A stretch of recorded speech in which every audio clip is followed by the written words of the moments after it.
नमस्कार दर्शक बंधु साई अनंत आश्रम को स्वागत। भगवान शिव बहुत दयालु। सोमवार दिनटी भगवान शिव को समर्पित। ए दिन पूजा एवं उपवास पालन कले भगवान शिव पूजा प्रसन्न हेले मन जानी बर दियंती बोली कहुए। आहरी मध्य कहुए भगवान शिव को प्रसन्न करने बहुत सहज। महादेव तृतीय आखिर कहानी हिंदू धर्मर मुख्य विषय वस्तु मध्य गोटे। शिव तंकर तृतीय आखि खोली कामदेव को विनाश करते। कामदेव एवं भगवान शिव जड़ित यह आकर्षणीय कहानी पुराण में वर्णित। शिव पुराण अनुसार देवी पार्वती थरे तांको बापा दक्षଙ୍କ द्वारा आयोजित एक यज्ञ जोग देइथिले, जोठारे से भगवान शिव को अपमान करथिले।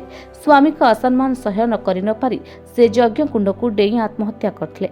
जेतेबेले भगवान शिव एक खबर पाइले से क्रोध एवं दुखरे भांगी पड़ी तांडव दिव्य नृत्य करबाकू लागिले। तांकर तांडव ब्रह्मांडर विनाशर संकेत देउथला। भगवान शिव ध्यान रे मग्न थिले। यापरे देवता माने भगवान शिव को शांत होगाकू अनुरोध कले। आउ महादेव शांत हो एक समाधि में प्रवेश कले। से समय तारकासुर कठोर तपस्या कले एवं ब्रह्मा एक भरोसा पाइले जे तांकर शेष केवल शिव पुत्र द्वारा ही होई परिबो। पार्वती आत्मदाह जोगु शिव एक समाधि रे थिले, तेणु संतान जन्म करिवार प्रश्न उठुनथला। ଏହି ପରିସ୍ଥିତିର ସୁଯୋଗ ନେଇ ତାରକାସୁର ଦିନକୁ ଦିନ ଅଧିକ ଶକ୍ତିଶାଳୀ ହୋଇ ଉଠିଲେ। ସେ ଦେବତା ଏବଂ ତିନି ଲୋକଙ୍କୁ ଆତଙ୍କିତ କରିବା ଆରମ୍ଭ କଲେ। ପରିସ୍ଥିତି ଅସହ୍ୟ ହେବା ପରେ ଦେବତାମାନେ ଶିବଙ୍କୁ ତାଙ୍କ ସମାଧିରୁ ଜାଗ୍ରତ କରିବା ବିଷୟରେ ଭାବିଲେ, କିନ୍ତୁ ତାଙ୍କୁ ଜାଗ୍ରତ କରିବା ମୃତ୍ୟୁକୁ ନିମନ୍ତ୍ରଣ କରିବା ସହିତ ସମାନ ହୋଇଥାନ୍ତା। ହେଲେ ବହୁତ ବିଚାର ବିମର୍ଶ ପରେ ଏହି ଦାୟିତ୍ୱ କାମଦେବଙ୍କ ଉପରେ ନ୍ୟସ୍ତ କରାଯାଇଥିଲା। ତୃତୀୟ ଆଖି ଖୋଲିଲେ କାମଦେବଙ୍କୁ ଭସ୍ମ କରିଦେଲେ। यापर कामदेव ध्यान स्थान को गले एवं अनेक चेष्टा कले, जेतबले तांकर कोनोसी प्रयास सफल होला नहीं।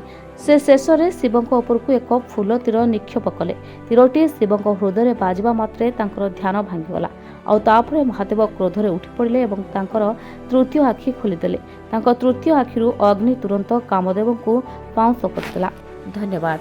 तमे पुओ को नहीं बाबा पाख आसला परे आपनकर कोन परिवर्तन हेछि? पुओर जो गोड़ हाथ फाटुतला तार भी कोन परिवर्तन हेछि? हां मो एमिति जने सांग पिलांग जो सुनी कि आपन पाख आसी, किंतु आसिला परे मो पुओ दीर्घ 7 वर्ष हला जो कष्टटा भोगुथिला मोर हृदबोध होछि से 7 दिन रे गला भलिया लागिला। तेनु करी बहुत सॉल्व हो जाईछि।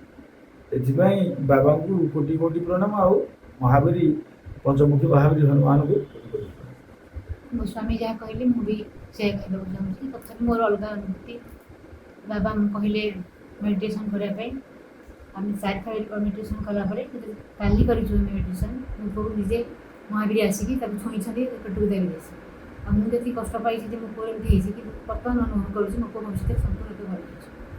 अच्छा पुओ एडी आसिले परे मोर जेती माने कष्ट थिला मो आगुरु जमा चाली पाउ नथली। एडी जेती सप्ताह भीतर आसिलेनी माने मते एते भल लागछि। हम तो चाली होछि, बुद्धि होछि, खेली होछि, सब भल होछि। आगु मु किछि करै